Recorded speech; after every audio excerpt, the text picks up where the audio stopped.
this episode, I am so delighted to be interviewing one of just the most fabulous women I know, Isa-Welly, and she is a health coach, she's a Pilates teacher, she's a former professional dancer, Instagram and YouTube star. She's wonderful. We have a really great conversation. We're talking about how she shows up as someone who's multi-passionate in her coaching business, how she markets her business, the different offers that she has, how her business has evolved over time, what her version of success looks like, which I have to say, personally, I am well in with that, as you'll see as you go through, and it's really just awesome. So have a listen and you'll get lots of tips from this interview. So welcome everyone to a business show. Today I am with the fabulous Welly. I am so excited to chat to her. I've known Welly for quite a while online, and when I thought about someone who I wanted to interview on the podcast, she was the first person who came to mind, because to me, when I think about someone who is wholehearted and multi-passionate and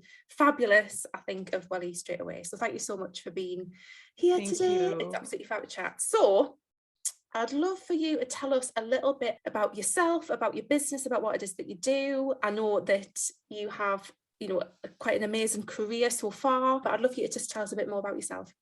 Yeah, well, first of all, thanks for having me. I'm super honored, really excited to be here, to be chatting with you. So I'm Isa-Welly, an ex-professional dancer, retired about 5-6 years ago. And because I had health issues towards the end of my career, I had burnout, my skin, I had so many, not huge issues, but little small things that were showing that my body and mind were completely exhausted, disconnected. And it was time to focus on my health, that I started falling in love with eating better, looking after myself. And I was like, wow, this is so powerful. This is it. And then I studied it. I was like, I'm going to study nutrition. So I went back to school. I was already teaching Pilates. And I sort of started, putting everything together, because through my journey as well, like my own personal healing journey, which is always the source, the inspiration to help others. Yeah. I've also realized that, food alone or exercise alone was not enough. It was always about seeing people as a whole, like seeing us as 360. Like I could eat well and exercise well, but if my brain, if my mental health, my emotional health is kind of not in the right place, it's just nothing is going to get better.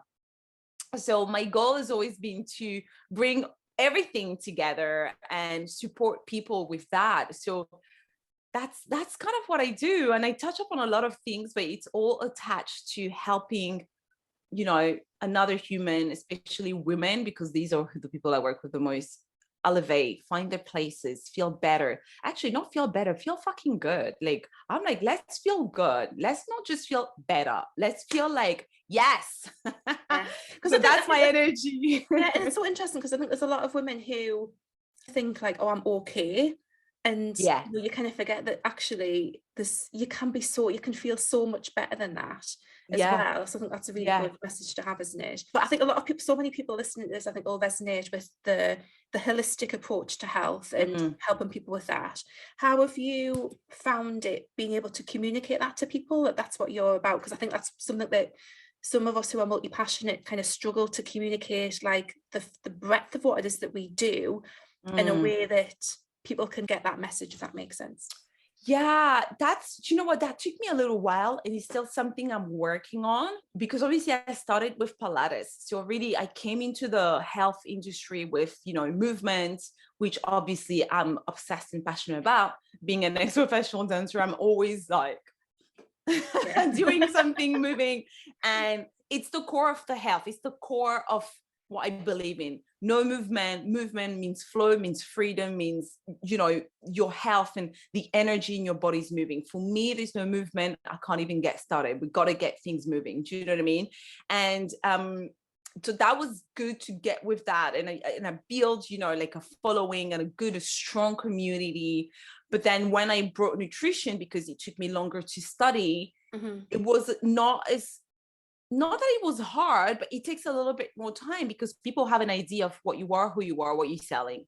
We go to Welly for Pilates, and then you bring the nutrition, and it's like, oh yeah, that is taking a little longer for me to navigate as well. Like sharing the content on nutrition and Pilates, when to share this, being consistent with the nutrition, because the Pilates is on a roll now. It's easy. Do you know what I mean? So I'm very much in that part where I'm bringing it, but I always try to bring it everywhere I can, even in my classes. You know, if I'm doing an exercise, I'm like, you know, this is for your muscles, but remember, for your muscles, you also need magnesium. Just remind people I'm also an expert in this.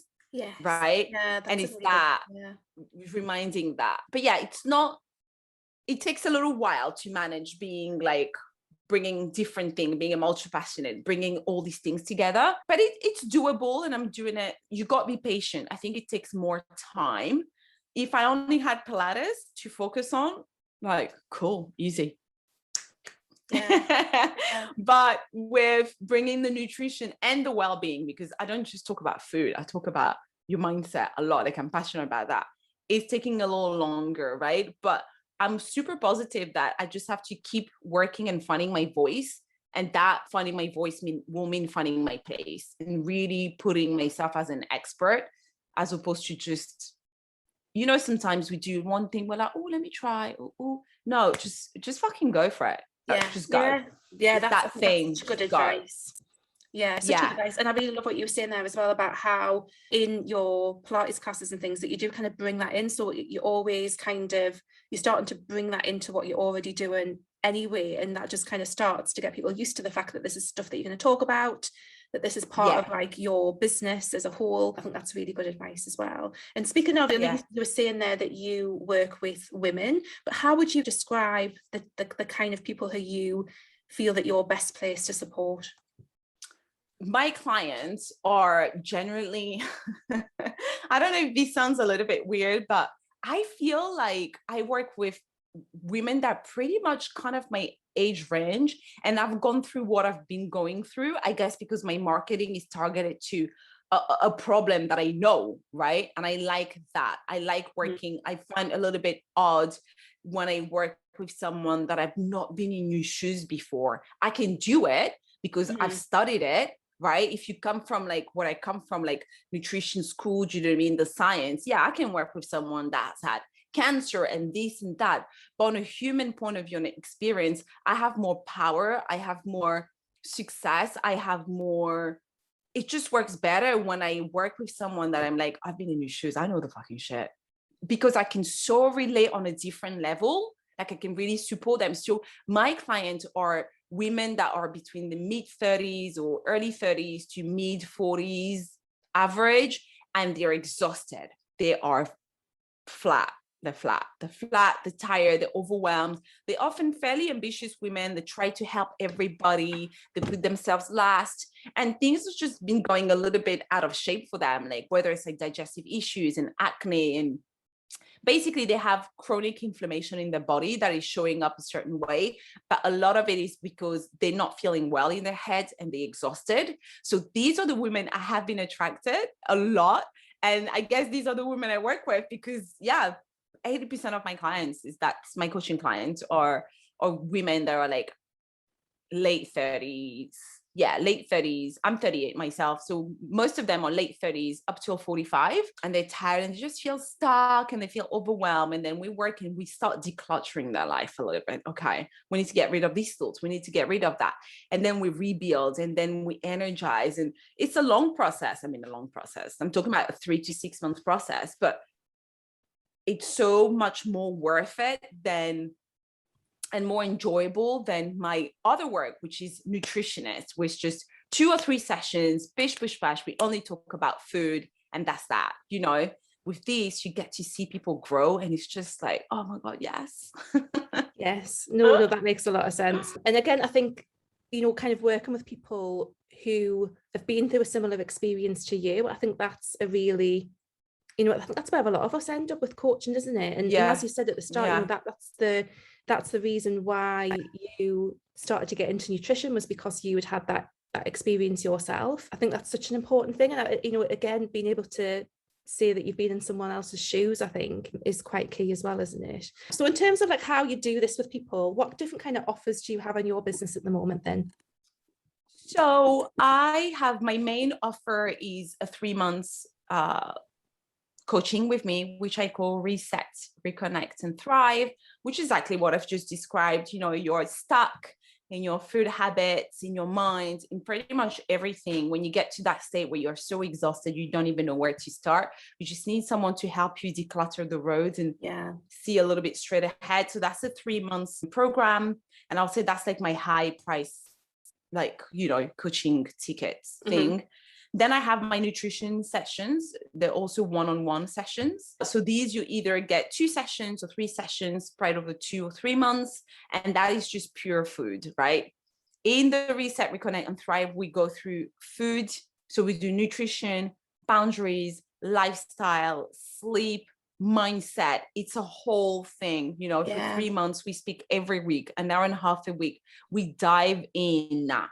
So it's really intensive and and I get so much more powerful results here with these clients than with my nutrition clients, because as much as I can support them in improving the diet, if there are some mental, emotional issues, their relationship with food, I don't necessarily have the time and the opportunity to get into that.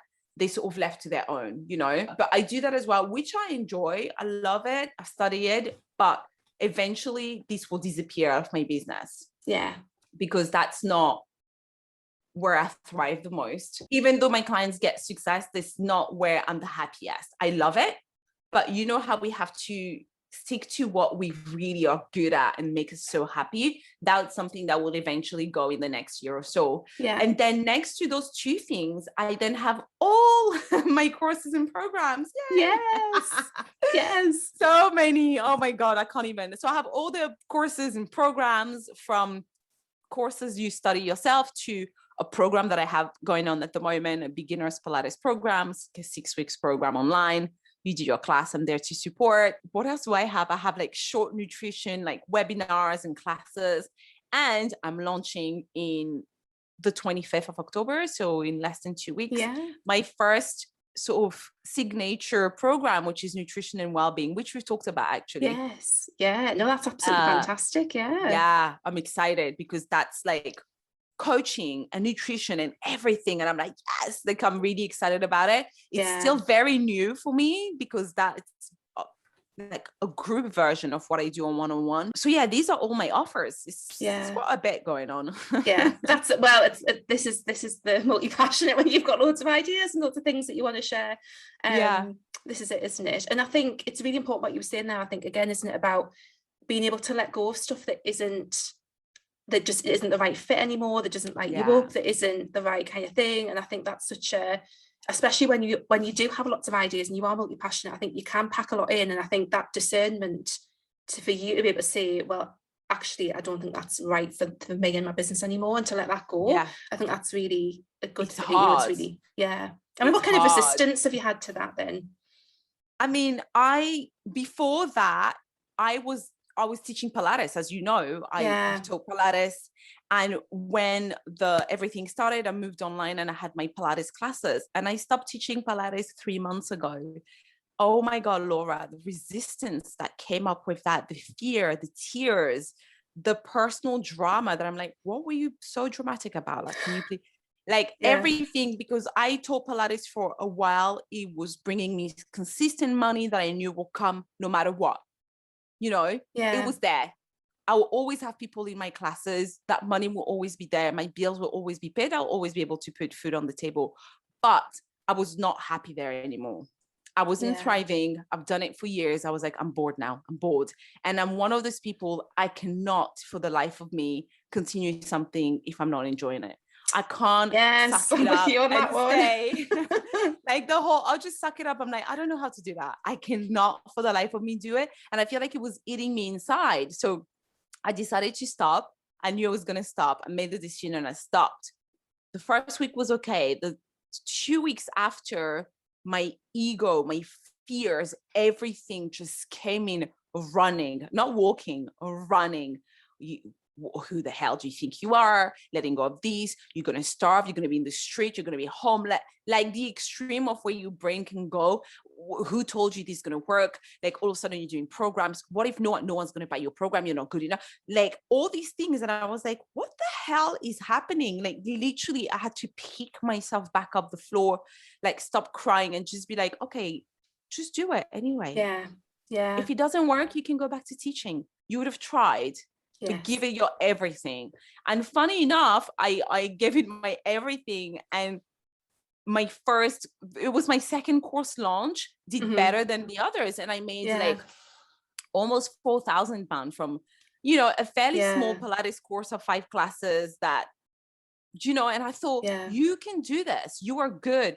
It's not because you don't want to teach Pilates live. You're still teaching Pilates. Like you're helping people. If they want it, they'll get it. Like, but my fears but that's also when I realized it's so good to step out of your comfort zone. You've got to challenge yourself. You can't stay there just doing the same thing. Like you're not living, like you're literally killing yourselves. Like I know it sounds really dramatic and I'm French. Well, I mean, I'm totally there with you on that one. I think it's, I think enjoying what you do is so important for so many reasons. I think, but especially when you're running your own business, because I think that passion and that that drive and, that's such a driver, isn't it? In terms of like promoting what you do and marketing what you do and sharing it. And I mean, that's one of the questions I wanted to ask was just kind of how do you market everything that you do? So how do you share your offers and get people to sign up? Obviously I've got a mailing list that I've tried my best in the past few years to build very slowly, even before. And I think that's one of the things that I don't know, like I hate using the word lucky because I do believe in luck, but I believe that we're in the right place at the right moment kind of thing. We put the energy out there. But one of the things I guess I was good at putting in place very early is before having a business, before thinking of what I was going to do, how it was going to happen. I started a blog. I started building a list. I started on social media. I had nothing to sell. Absolutely nothing to sell, you guys. But you still put yourself out there, and that is the thing, isn't it? Exactly. That's it. I had nothing to sell. I was like, oh, I want this life, but it looks so far away. But I thought, I'm going to sell myself. I'm going to be my brand. I'm going to be the girl doing the Pilates classes, explaining the exercises and whatever. Like I was like, I will use myself for now as the brand. And what that got me at first is a lot of brand work. So I used to work a lot with like Adidas and Sweaty Betty, and that was good because it was good money and stuff. But I knew that's not what I want to do. Like I always knew it's something else, right? But putting myself out there very early really helps, because when I was ready to launch products, only last year I started really building a business and selling and getting money from what I was putting out. I already have a mailing list of like 2,000 plus, like a following of like 100, like loads, like on YouTube, on Instagram. So things were easier in a way, because now I was like, okay, now I know what I want to sell. Let's do this. So I used all these social media outlet to drag more people onto my mailing list. And then a lot of, email marketing is, I guess, my main thing I focus on now, even though I have a small list, whatever a small list is. What is a small list? I think 2,000 plus is pretty good. I mean, you've got a big Instagram following, haven't you, as well? But I think, do you still find that your email list is like the main driver for people buying your courses and programs and coaching and stuff? I think Instagram is, I mean, I never want to spit on Instagram because it has gotten me a hell lot of work with brands, a hell lot of work. But I always feel like Instagram is a bit of BS sometimes. Like, I don't think I get that many clients coming from Instagram. If I'm being completely honest with you, I have to drag them to my mailing list first. Instagram is that place where people just faff. They just faff. We do. YouTube, we faff. We don't want to read too much. We don't want to get into it. YouTube has also been immense for me. I think without YouTube, I don't know if I would have sold as many Pilates courses and programs. The growth has been really easy there. Like I'm at almost 100K. I'm consistent-ish. I'm okay, but I haven't put the effort I would put into Instagram back in the days. Like Instagram doesn't give me much back. Doesn't give as much back, yeah. Yeah, YouTube on the other hand has been more powerful, I guess, because it's more suited for fitness. You just put a class and people get to really test what you have to offer. And I think that's one of the big things, is finding the right social media platform for what you're offering. That is so important. Yeah. And I'm analyzing that with nutrition. I'm like, okay, either I'm going to go and absolutely blow TikTok or Pinterest with nutrition. Yeah. But I'm not feeling like YouTube or Instagram are quite the right places. No, I don't think so. Yeah. I'm still playing with it, but I'm not sure. Yeah. So yeah, I use all of that. But email marketing at the end of the day is where the sales happen, I think. Yes. No, that's what I'm always saying to everyone. It's like your email list. You can have, you can have amazing Instagram, but your email list is key. That's where you're gonna get your stuff from at the end of the day, I think, isn't it? Yeah. But yeah, I think you've hit on some really, really good points there about identifying like the platforms. I mean, is there a platform that you particularly enjoy being on more than others? Or they're all a bit. I'm doing that because I'm like, nowadays I'm a little bit like, here we go. Yeah. I guess that I love YouTube, to be honest with you. I started liking YouTube actually. Yeah, I think I love YouTube because I tell you what, with YouTube, I feel very at ease of talking and just being myself. And I'm doing my videos and I'm talking crap all the way through the video. And I think the reason why YouTube has been good for me is because I show up with no fear, with no judgment. I'm like, here's the class. You like it, you take it. You don't want it, it's fine. I'll do my jokes. Sometimes I speak French because I'm too tired to think in English. Like, it's just been a platform that's been really easy for me to be me. Yeah. Instagram, I feel like there's so much hate and issues and this and that on that platform, or because we see it more the way Instagram is. I'm much more self-aware of who is following me, who am I going to trigger, what am I going to say, yada, yada, yada. And I'm like, oh my God. And for someone who is very like, I just like to say what I'm thinking. It's really hard to navigate Instagram sometimes. Sometimes I'm like, oh God, people are going to go in a second. Like, it's just that constant thing of like, you have to self-censor yourself, which doesn't sit well with me. So Instagram is okay, but it really is the platform where I very curate Instagram. Yes. And I tell people my Instagram is heavily curated. You don't get the whole of Isa-Welly. You don't get the whole of me. You get what I'm showing you. And that's that, because you lot are easily triggered. I don't know. Well, it's a bit of self-protection. I mean, we were talking a bit before we hit record, weren't we, about Brexit and just talking about some of the issues and stuff in the UK. And actually, I think, like not just that issue, but all across the board, isn't it? It's that kind of, I think we do feel like we're having to, be careful about what we say sometimes, I think, because in different ways, whereas I get with YouTube, it is, you record a video, you put it on, it's not, there's not the same kind of vibe, I think, is there? Yeah. So I think that's a really interesting point, especially for you, that you're having to kind of do that and really curate what it is that you share in that way. And that's an energetic thing as well, isn't it? I mean, it must take a lot of energy to have to do that as well. In that way too. I just stick with Instagram. I just stick to the plan. Yeah. That's it. I don't try to be all like, I'm like, okay, I want to talk about this. I've got this to share. I'm talking about that, and that's that. But even that, there've been posts where, I've got a few messages of people saying, oh, I'm really disappointed that you're doing like weight loss or weight management stuff. I'm like, what the fuck do you think I am? I'm a nutritionist. I'm a health practitioner. I will help people in need. This doesn't mean anything. What it means is how you're reading it. Does that mean I have to ignore the elephant in the room? We are in a period where, being overweight can affect you in different ways. If I'm a health practitioner and I'm telling you I'm seeing a lot of these and this is the solution, I will share it. Yeah. If you're triggered, you gotta ask yourself, why is this triggering me? Why is this telling me? And I feel like people don't do that anymore. People don't sit down and say, oh God, this is triggering. What does that say about me? Yeah. Not the person putting out there. What does that say about me? Why am I comparing myself to her? What has she got that I want?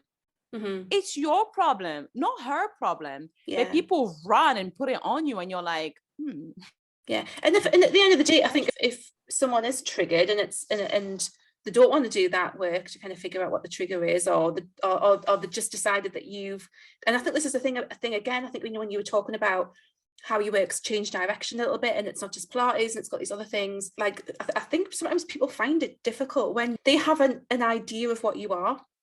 Yeah. And I think when you don't match that idea that they've created of who you are, then that's when when you can get some resistance. But it's like the unfollow or the mute button is there if you're no longer relevant. What you were saying about letting go of the Pilates classes and the mindset stuff that came up for you around that and all that stuff. And it was very similar for me when I went from health coach to like really diving more into the business stuff. And it was just this, I feel like I'm letting people down. And it was kind of this weird thing. So I think it's really interesting how all these things come up and how we manage them, and things like having what you've described there, I think with Instagram, is like having some boundaries around your energy on that. And 100%. I think that's 100%. Quite important, isn't it? It's real. It's true what you just said. Like, I felt like I was so letting down all my beautiful clients and all my girls who've been doing Pilates with me for years. And I was like crying, and my boyfriend was like, why are you crying? Do you want to stop or no? I'm like, you don't get this. Yeah. It's not a straightforward thing. I do, but that doesn't mean it's easy, And I really felt like I was letting people down 100%. With the Pilates class, the decision was clear, was easy. I knew what it was, but the process was hard after, like the grief. There was a real grief process on letting go of something that I've done for so long in that way. I still do it, but in a different way. It was a grieving process. It was definitely a grieving process. Yeah. Sometimes I'm still like, yeah, exactly. And I think, a lot of us wholehearted kind of people, when we are making decisions because they're right for us, and we have to, make decisions for us that sometimes going to piss other people off, basically. Yeah, of course. Or even if it's not actually more we think they're more pissed off than they actually are. Yeah. like your former clients will be like, oh, that's sad, I'm gonna miss I'm gonna miss our classes, but it's fine. Whereas I'm like, oh my god, I'm letting these people down so much. It's that thing as well, isn't it? And I think it's making those difficult decisions, but doing them because we want to do things like that are right for us and in the right way. I've never ever, touch wood, made those decisions, and I can tell you, even as a dancer, how many freaking bridges I've burnt. Laura, you have no idea. I'm a pro at this. It's still hard. It doesn't get easier. It's still hard to make those decisions, but I've never regretted or didn't find my way back. Or I feel like the universe always greet me with, well done for taking this massive leap. Well done for taking the jump. Whether it's like, I just had so many signs this year, whether it's like the first launch that went well, or a random brand or someone that I would have never even dreamt of to message me, even just say, oh, we've considered you, whether I got the job or not. It's for me, the universe saying, you're the right path, because you're listening to yourself, not because you've taken this big ass risk, but you are listening to yourself. And I think that is so important in business, and it can be so hard because, we're scared. Like, how am I going to put, at the end of the day, I want to put food on the table at the end of the day, and those big risks, they can be really hard in business for us as coaches or, entrepreneurs. But I promise you, whether it's in life or in business, or like, they always pay off. Like, I've never regretted it. And I can't even start telling you some of the biggest risks I take as a dancer from like, I was with Kylie Minogue for a while as a dancer. And I remember when I decided to stop working with her, like my friends were like, excuse me. Yeah. Like, and I was like sweating, when you're like sweating, you're like, this is a big job. This is like the people's dream job. This is like one of the biggest jobs at the moment. And I was like, but you've outgrown something, not because it's not good enough for you, because there is something else for you. And your heart, you don't even know what it is, but you've got to follow it. And that's always, thank God, taken me to good places, I think, No, absolutely. And this brings us nicely on to a question around success and what that means to you. So how would you, this is one of my like favorite questions to ask people in general, and to support people around, I suppose, as well, is kind of what your version of success is, because often with kind of, society has, that version of success, and it's not right for all of us, and business has its version of success and entrepreneurship, but it's going to look very different. So what's your version of success, Welly? My version of success is being able to have my values respected through my life and my work. And that means, to put it really simply and bluntly, to do what the fuck I want, how the fuck I want, when the fuck I want. This is definitely one of my favorite versions of success that I've ever heard. This is very, very a Welly saying. I'm like, I do, and I feel like I've been successful for such a long time, from the minute I became a professional dancer, something I really wanted to do, despite everybody in my family saying, you know, it's scary. For me, I was successful. I was a professional dancer. I lived as a dancer most of the time. I worked consistently. I worked with these incredible people. Then I transitioned into, it was a tough transition, right? Nothing is ever freaking easy. Let me tell you, like credit cards, bills and debts and everything. But for me, it's always worth it if that means I'm going to do what I want, how I want it. I'm going to show up on my desk at 7 a.m. or at 10 a.m. I decide. Right. And for me, that's the success. And I feel wildly successful. I've always felt like that and I guess even when I'm tripping, because sometimes I trip, I'm like, God, like, I don't have the money I want. I want to do a 10,000 pound launch. I want to do this. I want this amount of money. Even when that is not there, I'm not tripping too bad. I'm not going crazy because I'm so energized by my work. I'm so obsessed by my work. I love the fact that I'm in control of my own freaking work and everything. And one of my values is freedom. So every time I make a decision, freedom has to be in the center of it. How free I am if I say yes to this. Are they going to trap me, or am I going to have to respond to someone? So success for me is doing what you want, when you want, how you freaking want it. That's it. Love it. No, that's absolutely amazing. And I think, I mean, that was just such a good description. And I love what you said there as well about making decisions and having freedom in the center of it. And I think that is such a good way, especially when it comes to making business decisions, is to think about your values and whether or not this is going to, you know, add to that, or if it's going to support that value, or if it's going to take something away. And I think that's such a good way to think of things. And to be brave, I think what you've described a lot in this interview is like making big, bold, brave decisions. Like you know, like you said, you know, you had a wildly successful career as a dancer, and then, but you knew it wasn't right, and you knew there was something else, and making that decision that some other people might have thought, she's crazy. What the fuck's she doing? They all thought it. They all thought it. They were like, is she all right? Like, I think it sometimes myself. I do. I promise you, Laura. Sometimes I make decisions in my everyday business. I'm like, I'm not taking that client. She's. I can tell she's a pain in the ass. I'm not doing that. Oh God. And the money's so there. Important. And there might be one client that want to pay £3,000 in one go, and there might be. And I'm like, I'm not doing that. I'm not a babysitter. I'm not taking that I make those decisions often. Sometimes I'm like, oh God, I could have done with that extra money. But I never regret them. But I have regretted doing jobs, taking on clients that I knew it wasn't right. And I purely did it for money. Because let's be real, we need money. Right? So I make sure I have things that bring me money consistently that I like. So that I don't have to stress to get. That is such an important. I think that's a really, really good thing to consider, isn't it? I think if you have something set up in your business, or some way of knowing that your financial needs are covered, it allows you, doesn't it, to make much more aligned decisions in the rest of your business, so that you're not having to take money out of, like, you know, kind of desperation, or like, you know, I need to pay that bill, I need to pay my rent next month, or whatever. Because let's be real, like you listen to a lot of, and I think that's always what attracted me to work with you, you know, like when we had like our power hours or like whatever, like I have so many of your courses as well, is that honesty on, I find you really honest, like in numbers. And because I work with different coaches, because they bring me different things, of course, you know, always. But some coaches, the way they speak, I'm like, girl, do you eat? Because they ask you to do certain things. I'm like, I'm scared. I'm like, are we in the same reality? I feel like they're not real. The things they say, make 1 million in 10 days. I'm like, okay, my ass as well. Like, come on, like, let's relax here. Like, they go into those crazy statements. I'm like, people need to eat.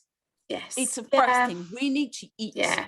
Let's be real. Yeah. We need to eat. So yes, to making those bold choices. And I'm the first to make them. But what's the base? Like, what can we put in place to navigate those choices? And that's equally important, because I know I've raked debts, and I would never tell someone to do it. I'm okay with doing it because I know behind it, when it comes big, and I trust myself and my manifesting abilities, or whatever. But I wouldn't tell that to someone else. I'd be like, okay, be safe, in you can eat, especially if you have a family. Can you eat?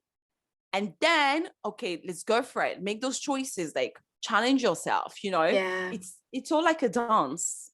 It is, yeah, exactly. Yeah, no, and yeah, definitely. And I think having things set up and having your business just structured in that way, so that you have got something coming in. And sometimes that can be tricky when you're a coach, I think. But I think there are ways of doing it. And it's really interesting what you were saying there as well about the trust in yourself thing. Because I had this, I can remember when I first started my business, and I kept thinking, oh, like, I don't know if I'm going to have enough money in 3 months' time, and I've got my cash flow and stuff. And then I would have a little wobble, and then I would be fine. And then I'll have a little wobble, and I'll be fine.